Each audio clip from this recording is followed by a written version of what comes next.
नमस्कार दोस्तों, जय हिंद जय भारत। मैं हूं CL Saini, CDRK Saini BEd classes में आप सभी का हार्दिक स्वागत है, अभिनंदन है।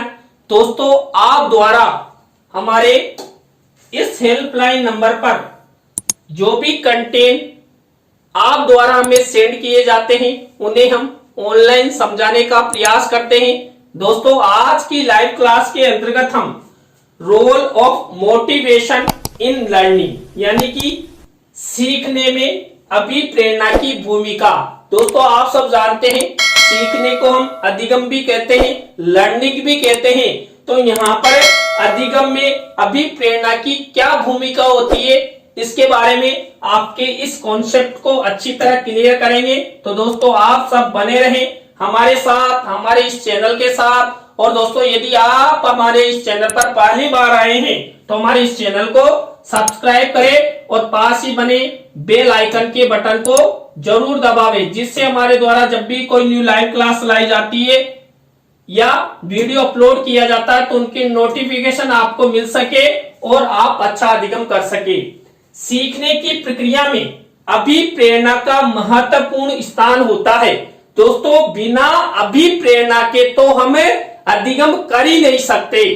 जब हमारे परिवारजन, हमारे माता पिता या हमारे गुरुजन हमें मोटिवेट करते हैं, अभिप्रेरणा प्रदान करते हैं, प्रेरणा प्रदान करते हैं, तभी हम अपने कार्य के प्रति यानी कि सीखने के प्रति अग्रेसित होते हैं और हम अच्छा अधिगम करते हैं। तो इसीलिए यहाँ पर दोस्तों जो अभिप्रेरणा होती है, इस अभिप्रेरणा का प्रत्येक व्यक्ति और बालक के जीवन में महत्वपूर्ण स्थान होता है।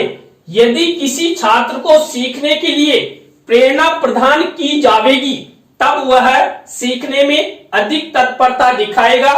इसके विपरीत यदि छात्र को प्रेरणा प्रदान नहीं की जाएगी तो वह सीखने की प्रक्रिया में कोई रुचि नहीं दिखाएगा। इसलिए तो दोस्तों, कक्षा में शिक्षण के दौरान एक शिक्षक द्वारा छात्र छात्राओं को अधिक से अधिक मोटिवेट किया जाता है, अभिप्रेरणा प्रदान की जाती है।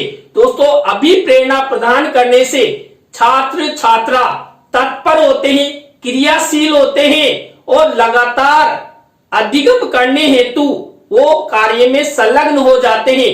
यदि एक शिक्षक द्वारा कक्ष में छात्र छात्राओं को मोटिवेट नहीं किया जाएगा, अभिप्रेरणा प्रदान नहीं की जाएगी तो वो अधिगम नहीं कर सकता। इसलिए दोस्तों, यहाँ पर सीखने में अभिप्रेरणा की महत्वपूर्ण भूमिका होती है और सीखने और अभिप्रेरणा में भी यहाँ पर अच्छा संबंध होता है। क्यों? क्योंकि अभिप्रेरणा से ही हम अधिगम करते हैं। तो यहाँ पर अधिगम और अभिप्रेरणा एक सिक्के के दो पहलू हैं, जो लगातार व्यक्ति या बालक बालिकाओं को अभिप्रेरित कर अधिगम की ओर ले जाते हैं, ज्ञान की प्राप्ति की ओर ले जाते हैं। शिक्षार्थियों की अभिप्रेरणा प्रदान करने में प्राय सकारात्मक साधनों को ही प्रमुखता से स्थान प्रदान किया जाता है। दोस्तों, कक्ष हो या हमारे घर का वातावरण हो या समाज का वातावरण हो, यदि छात्र छात्राओं को हमें अच्छा अधिगम करवाना है, अच्छा ज्ञानवान बनाना है, तो हम हमारे द्वारा छात्र छात्राओं को सकारात्मक प्रेरक प्रदान करने चाहिए। सकारात्मकता के विचार उन्हें देना चाहिए, सकारात्मक उदाहरण उनके सामने प्रस्तुत करने चाहिए, जिससे वो सकारात्मक उदाहरणों को देखकर सुनकर अच्छी तरह मोटिवेट हो और अच्छा अधिगम कर सके। तो दोस्तों, यहाँ पर सकारात्मक अभिप्रेरणा के द्वारा छात्र छात्रा अभिप्रेरित होते हैं और अच्छा अधिगम करते हैं। उदाहरण के लिए, अभिभावकों द्वारा छात्रों को यह कहकर अध्ययन के लिए प्रेरित किया जाता है कि उनके 90% अंक पाने पर उसको बाइक दिला दी जाएगी। तो दोस्तों, यहाँ पर जब अभिभावकों द्वारा छात्र को 90% अंक लाने पर बाइक के द्वारा अभिप्रेरित किया जाएगा तो दोस्तों यहाँ पर छात्र क्या करेगा, वो अच्छी मेहनत करेगा और अच्छी मेहनत करता हुआ अच्छा अधिगम करेगा और हो सकता है वो 90% से भी अच्छे अंक ले आए।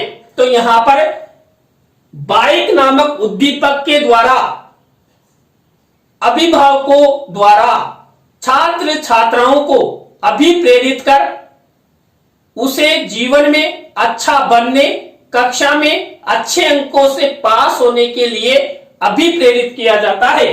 शिक्षक अनेक उज्जवल भविष्य के सपने दिखाकर उनको अध्ययन के लिए प्रेरित करता है।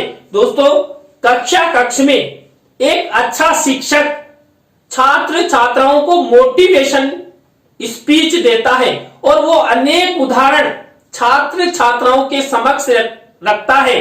शिक्षक छात्र छात्राओं को उनके उज्जवल भविष्य के सपने दिखाता है कि बेटा आप इस तरह कार्य करोगे, सकारात्मक विचार रखोगे, नियमित अध्ययन करोगे, बराबर सीखने में समय दोगे, अभ्यास करोगे तो आप हो सकता है अच्छे शिक्षक बनो, अच्छे डॉक्टर बनो, अच्छे इंजीनियर बनो। आप आईएएस, आईपीएस, आरएएस जैसी परीक्षाओं को भी आसानी से पास कर सकते हो।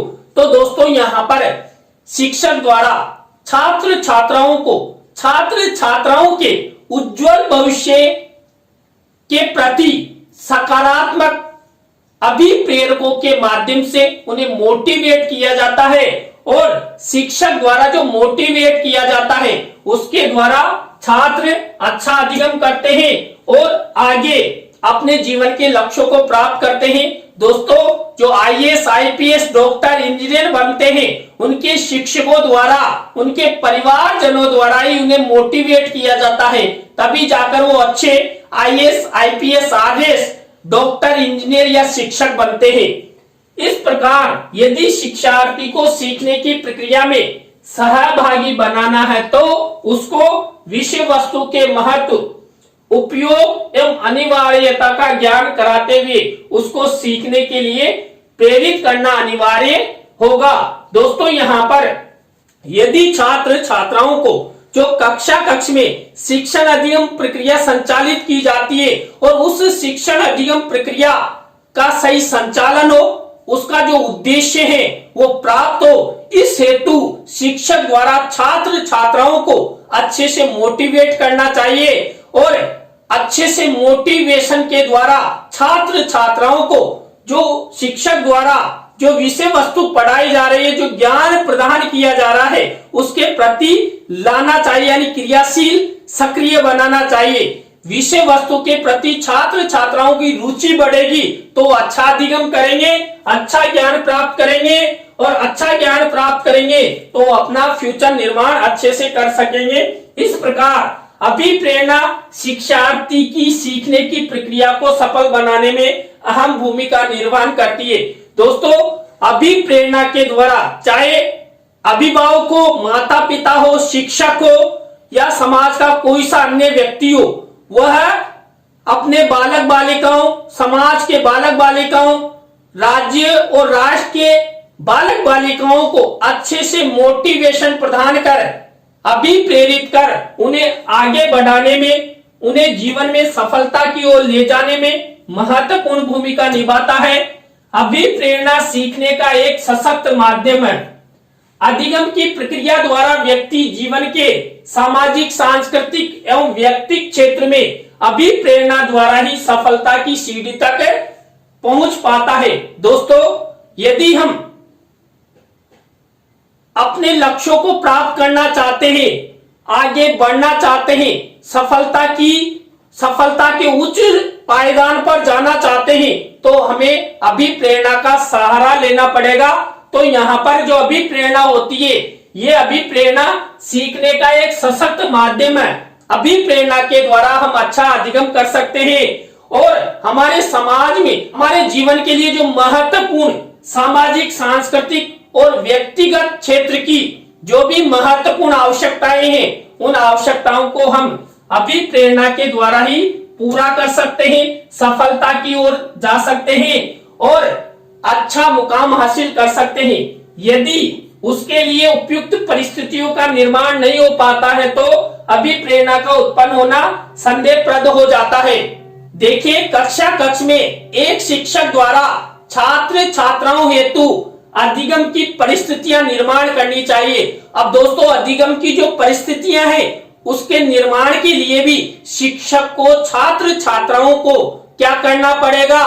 अभिप्रेरणा प्रदान करनी पड़ेगी, उन्हें मोटिवेट करना पड़ेगा, तभी जाकर छात्र छात्रा अच्छी अधिगम परिस्थितियों के माध्यम से अच्छा अधिगम करेंगे, अच्छे ज्ञान की उनमें प्राप्ति होगी। और दोस्तों, यदि अधिगम परिस्थितियां ठीक से निर्माण नहीं की जाती है तो क्या होगा? जो अभिप्रेरणा है वो संदेहप्रद मानी जाएगी। सीखने की प्रक्रिया में अभिप्रेरणा की भूमिका का अध्ययन भी अति आवश्यक है। दोस्तों, यहाँ पर जो अधिगम की प्रक्रिया होती है जिसके द्वारा बालक बालिका सीखते हैं, उस प्रक्रिया का अध्ययन करना भी आवश्यक है, क्योंकि उसमें अभिप्रेरणा छिपी हुई रहती है।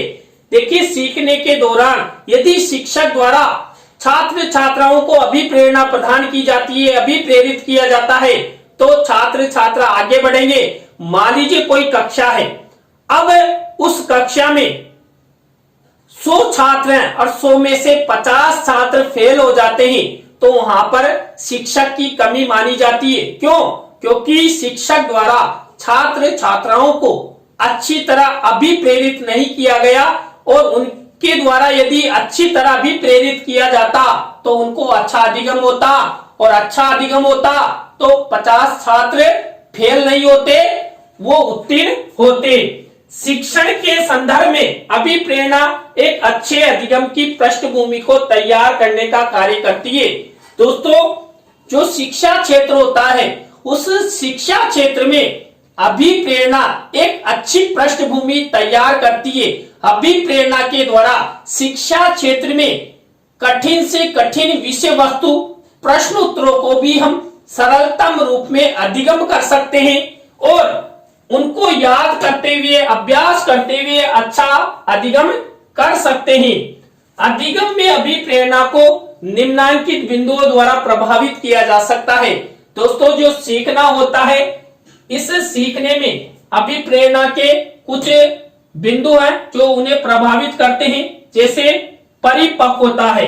दोस्तों, जितनी छात्र छात्राओं की अच्छी परिपक्वता होगी, छात्र शारीरिक मानसिक रूप से परिपक्व होंगे, तो उन्हें अच्छी अभिप्रेरणा मिलेगी। दोस्तों, सभी छात्रों को क्या होता है, मोटिवेट तो किया जाता है, लेकिन वो परिपक्व नहीं होते हैं तो वो अच्छा अधिगम नहीं कर पाते। तो यहाँ पर परिपक्वता अभिप्रेरणा को प्रभावित करती है। यदि शिक्षक विद्यार्थियों की आयु तथा मानसिक परिपक्वता के अनुरूप उन्हें कार्य दे तो सीखने की क्रिया प्रभावित होगी। परिपक्वता एवं अभिप्रेरणा में समन्वय बिठाया जाएगा तो बालक शीघ्र अधिगम करेगा। अर्थात बालक बालिकाओं की परिपक्वता के अनुसार उन्हें अभिप्रेरणा प्रदान करनी चाहिए। औपचारिक अधिगम हेतु विद्यार्थियों को शारीरिक, मानसिक, संवेगात्मक और सांस्कृतिक रूप से परिपक्वता के अनुसार अभिप्रेरित किया जाएगा तो बालक जरूर अधिगम करेंगे। यहाँ पर मेन होता है परिपक्वता। मान लीजिए किसी 1 साल के बच्चे को अभिप्रेरित किया जाएगा तो अच्छा अधिगम कर पाएगा क्या? नहीं।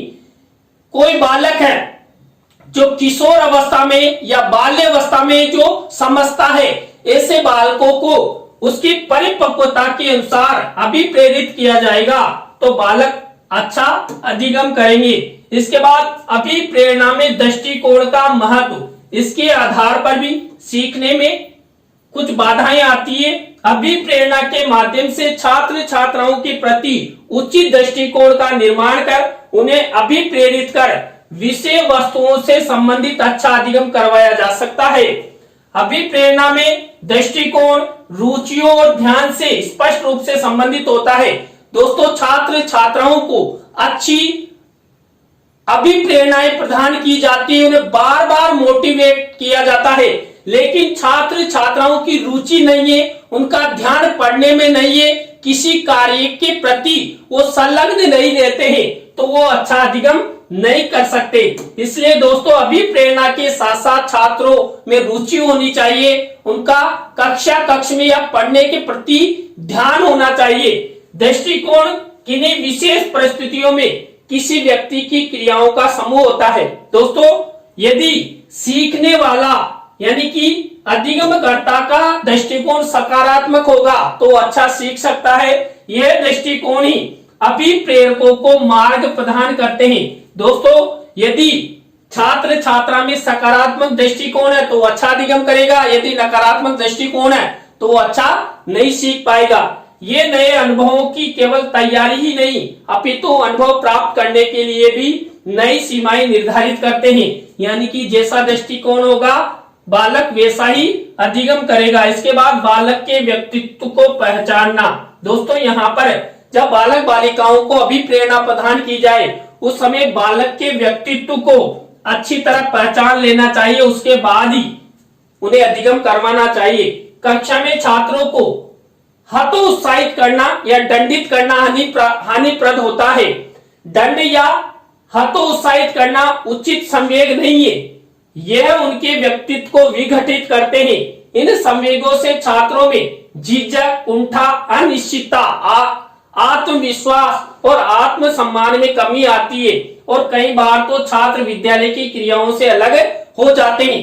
दोस्तों यहाँ पर एक शिक्षक द्वारा जब छात्र छात्राओं को मोटिवेट किया जाता है और उस मोटिवेट के दौरान यदि नकारात्मक अभिप्रेरकों का सहारा लिया जाएगा यानी कि उन्हें दंड दिया जाएगा या हतोत्साहित किया जाएगा या सजा प्रदान की जाएगी या ऐसे कहा जाएगा कि आप जीवन में कुछ नहीं कर सकते, आप रिक्शा चलाओगे, सब्जी बेचोगे या नाली साफ करोगे, तो बालक क्या हो जाएगा, हतोत्साहित हो जाएगा, उसके आत्मसम्मान को ठेस पहुंचेगी।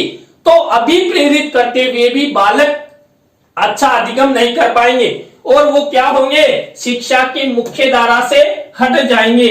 संवेगों को उचित पोषण एवं मार्गदर्शन न मिलने के अभाव में भी बालक अपराधी प्रवृत्ति अपनाते हैं और सीखने के सही मार्ग को छोड़ देते हैं। इसलिए अभिप्रेरणा के माध्यम से बालक के व्यक्तित्व को पहचान कर उन्हें अच्छा अधिगम करवाना चाहिए। देखिए जिस बालक का जैसा व्यक्तित्व है उसके अनुसार ही उनको अभिप्रेरणाएं प्रदान करनी चाहिए।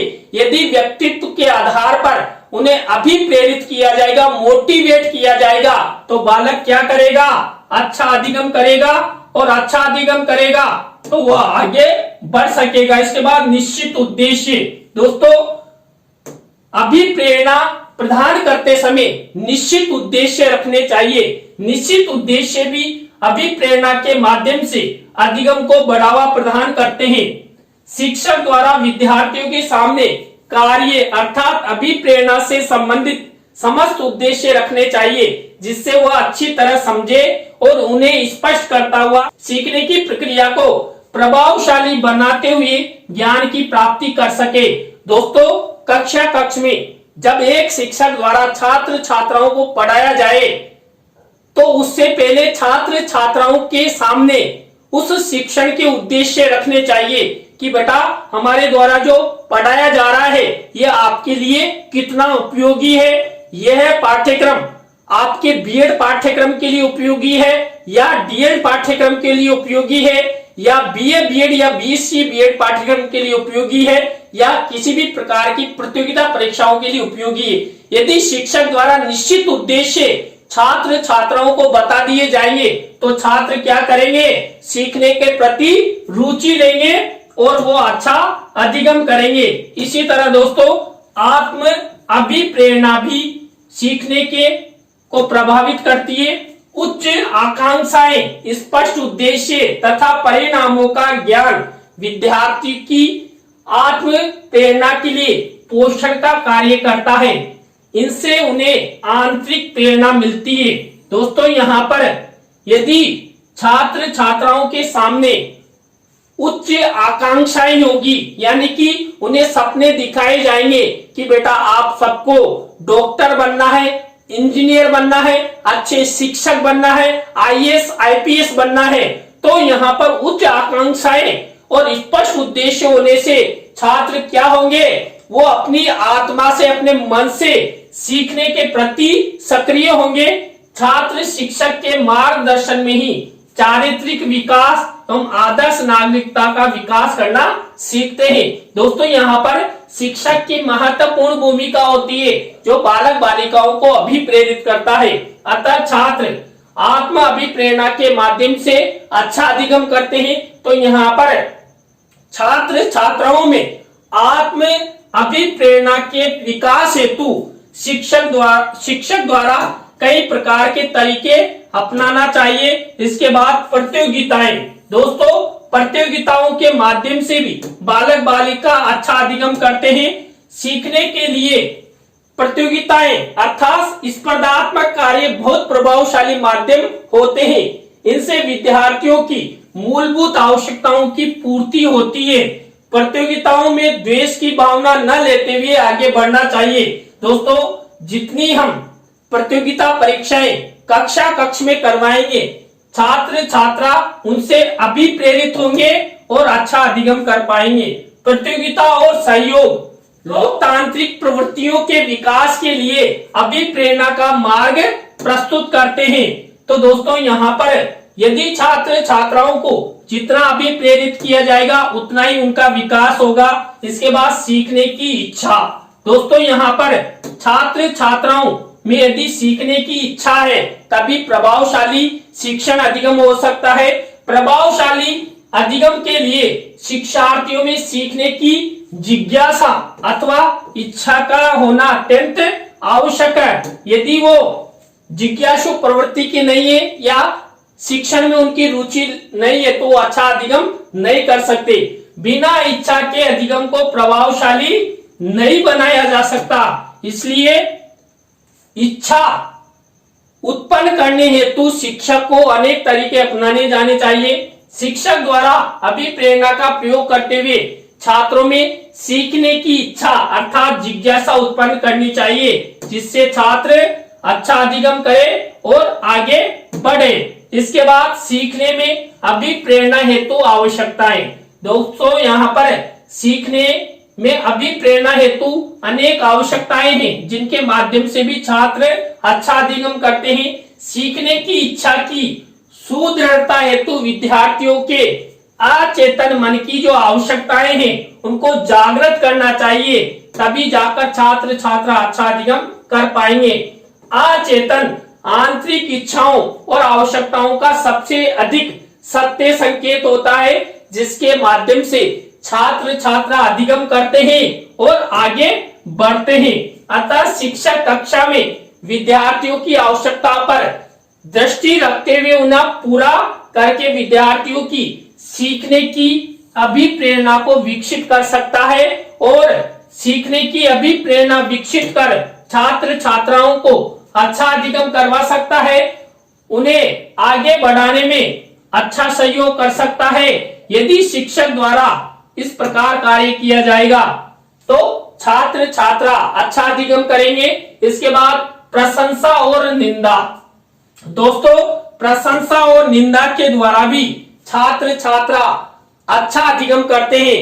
यहाँ पर छात्र छात्राओं की अधिक से अधिक प्रशंसा करनी चाहिए और निंदा को दूर कर देना चाहिए। यानी कि शिक्षक द्वारा यदि निंदा की जाएगी और छात्रों को पता लग जाएगा तो वहां पर नकारात्मक परिणाम आने लगेंगे।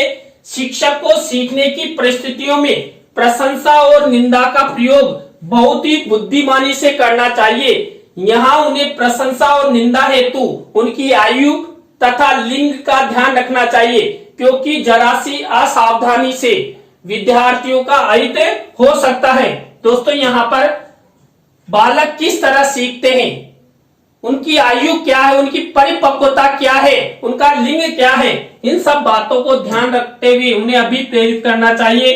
अभिप्रेरणा से ध्यान, रुचि और उत्साह प्राप्त करना। दोस्तों यहाँ पर कक्षा में अधिगम प्रक्रिया को शुरू करने के लिए प्राथमिक पूर्ति के रूप में अभिप्रेरणा होना आवश्यक है। यदि दोस्तों छात्र छात्राओं को प्राथमिक रूप से अभिप्रेरित किया जाएगा तो छात्र क्या करेंगे, अधिगम के प्रति सक्रिय होंगे। शिक्षक छात्रों में रुचि उत्पन्न कर ध्यान को केंद्रित कर देता है। इस प्रकार रुचियों के बढ़ने से अभिप्रेरणा में वृद्धि होती है। और यदि छात्र छात्राओं की रुचियों में वृद्धि करनी है तो छात्र छात्राओं का ध्यान कक्षा कक्ष में लाना होगा और कक्षा कक्ष में ऐसे तरीके अपनाने होंगे जिनसे छात्रों में रुचि बने और शिक्षण के प्रति वो सक्रिय हो, उत्साह बने।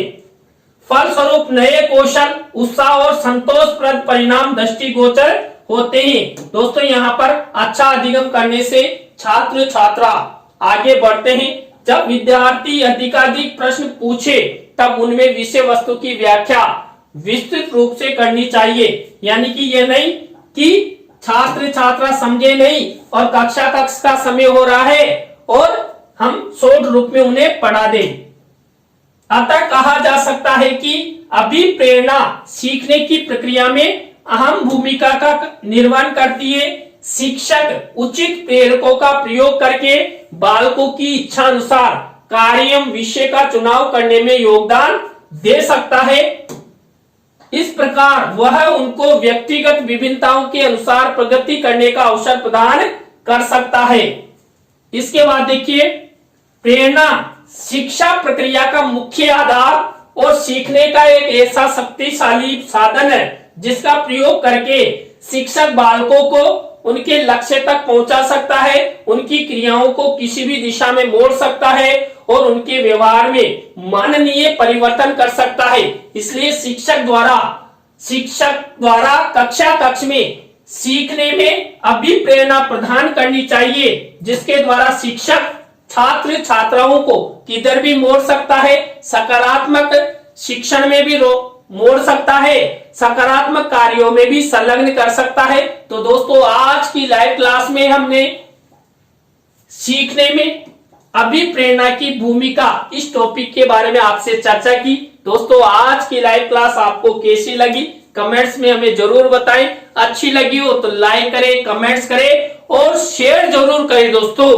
और दोस्तों आप भी चाहते हैं कि सैनी सर द्वारा हमारे साइको टॉपिक ऑनलाइन हमें समझाया जाए तो दोस्तों हमारे इस हेल्पलाइन नंबर पर आप जरूर कांटेक्ट करें। हम आपसे बातचीत करेंगे और आपके साइको के टॉपिकों को ऑनलाइन समझाने का प्रयास करेंगे। तो दोस्तों आज की लाइव क्लास में बस इतना ही। न्यू लाइव क्लास के साथ हम आपसे फिर मिलेंगे CDRK सैनी बीएड क्लासेज में। जय हिंद, जय भारत, राम राम सा।